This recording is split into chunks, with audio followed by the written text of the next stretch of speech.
சுதந்திர போராட்ட காலத்தில் சுதந்திர போராட்ட இயக்கம், காங்கிரஸ் இயக்கம், காங்கிரஸ் கட்சி, ஃபார்வர்டு பிளாக் கட்சி, கம்யூனிஸ்ட் கட்சி, அப்படியெல்லாம் கட்சிகள் இருந்தன.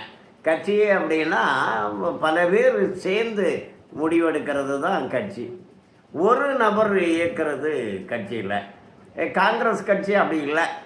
அப்புறமா நேரு குடும்பமே ஒரு நபர் தான் கட்சி அப்படின்ட்டு உண்டு பண்ணினாங்க. அதனால் அந்த கட்சி இப்போ அழிஞ்சு போச்சு.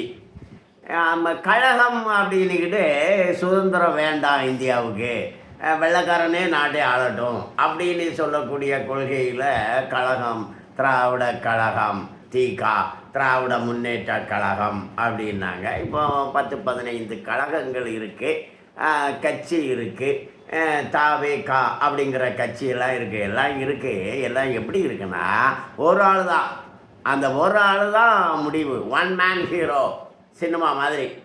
அப்படி எல்லாம் ஒரு மனுஷன்தான் கட்சி அப்படிங்கிறாங்க. அவன்தான் எல்லாம், ஒரு ஆள் தான் அப்படிங்கிறாங்க.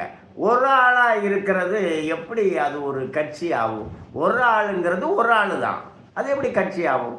இப்போ நிறைய பேர் நான் ஒரு கட்சி ஆரம்பிக்கிறேன் அப்படிங்கிறாங்க. எல்லாம் ஒரு ஆளெல்லாம் கட்சி ஆரம்பிச்சுக்கிட்டு நான் சொல்கிறது தான் எல்லாமே அப்படிங்கிறாங்க. அது ஒன் மேன் ஷோ.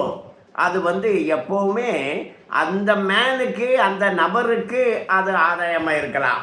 ஆனால் அது சமுதாயத்துக்கு ஆதாயமாக எப்படி இருக்க முடியும்?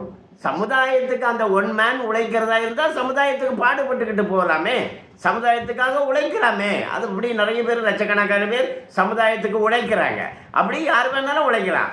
ஆனால் நான் ஒரு சொந்தம் கட்சி, நான் பெரிய இது அது அப்படின்னுக்கிட்டு சினிமா மாதிரி பேசிகிட்டு இருக்காங்க நிறைய பேர்.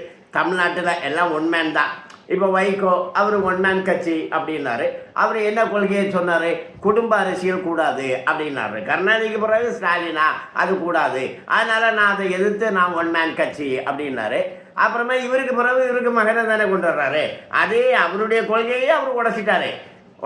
அப்போ அந்த ஒன் மேன் கட்சிங்கிறவங்கெல்லாம் ஒரு கொள்கையை சும்மா சொல்லுவாங்க, அந்த நேரத்துக்கு ஒன்று சொல்லுவாங்க. கொள்கைங்கிறது ஒரு மன்னம் கிடையாது. ஒரு மனிதனுடைய கொள்கை குரங்கு கொள்கை தான், மனிதனுடைய கொள்கை குரங்கு கொள்கை தான்.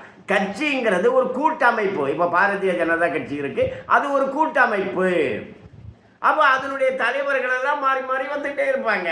மாநிலங்களுக்கு தலைவர்கள் மாறி மாறி வந்துகிட்டே இருக்காங்க. தேசிய அளவில் தலைவர்கள் மாறி மாறி பொறுப்பேற்றுக்கிட்டே இருக்காங்க. அதுதான் அரசியல் கட்சி. கட்சிங்கிறது ஒரு கூட்டமைப்பு. அதற்கு ஒரு கொள்கை. என்ன கொள்கை? பாரதிய ஜனதா கட்சிக்கு என்ன கொள்கை? இந்திய தேசிய கொள்கை. நாட்டுப்பற்று, தேசப்பற்று இருக்கணும், நாட்டுக்காக உழைக்கணும், எல்லோருக்காகவும் உழைக்கணும் அப்படிங்கிற ஒரு கொள்கை. தமிழகத்தினுடைய பாஜகவினுடைய கொள்கை எல்லோருக்காகவும் உழைக்கணும், தமிழர்கள் அனைவரும் தமிழர்களுக்காக உழைக்கணும், நாம முன்னேறணும் அப்படிங்கிற கொள்கை. தனிநபர்கள் நடத்தக்கூடிய கட்சி எதுவாக இருந்தாலும் அதை நாடுவது சரி கிடையாது. ஒரு மனுஷன் நல்லவனாக இருக்கலாம், அவன் சரிப்பா, அவர் சரி அப்படின்னு நம்ம சொல்லலாம், அவரை நம்ம பாராட்டலாம். அவர் ஒரு தேர்தலில் போட்டிட்டாருன்னா நம்ம அவர் ஓட்டு போடலாம், இவர் நல்ல பிரதிநிதியாக இருப்பார் அப்படின்னு நம்ம நம்பலாம். ஆனால் அந்த ஒரு மனிதனே கட்சி, நான் ஒருத்தனையே தமிழ்நாட்டை ஆட்டி படைப்பேன் அப்படின்னு சொல்கிறது சரியில்லைல்ல, அது சரியில்லை. தமிழ்நாடை ஆளுவதற்கு ஒரு அமைப்பு தான் வேணும், ஒரு கூட்டமைப்பு இருக்கணும். அதில் ஒரு ஆள் தான் தலைவர்னு இருக்கக்கூடாது. அவருக்கு பிறகு அடுத்தது யார் அப்படின்னு ஒரு கட்டமைப்பு இருக்கணும். கட்டமைப்பு உடையது தான் அரசியல் கட்சியாக இருக்கணும். அப்படி இருக்கிற அரசியல் கட்சி தான் தமிழ்நாட்டில் ஆட்சிக்கு வரணும். இப்போ தமிழ்நாட்டில் ஒரு மாறுதல் வேணும்னா கட்டமைப்பு உள்ள கட்சி பாரதிய ஜனதா கட்சியினுடைய ஆட்சி தான் ஒரு மாற்றமான ஒரு அரசாக தமிழகத்துக்கு அமையும். வணக்கம்.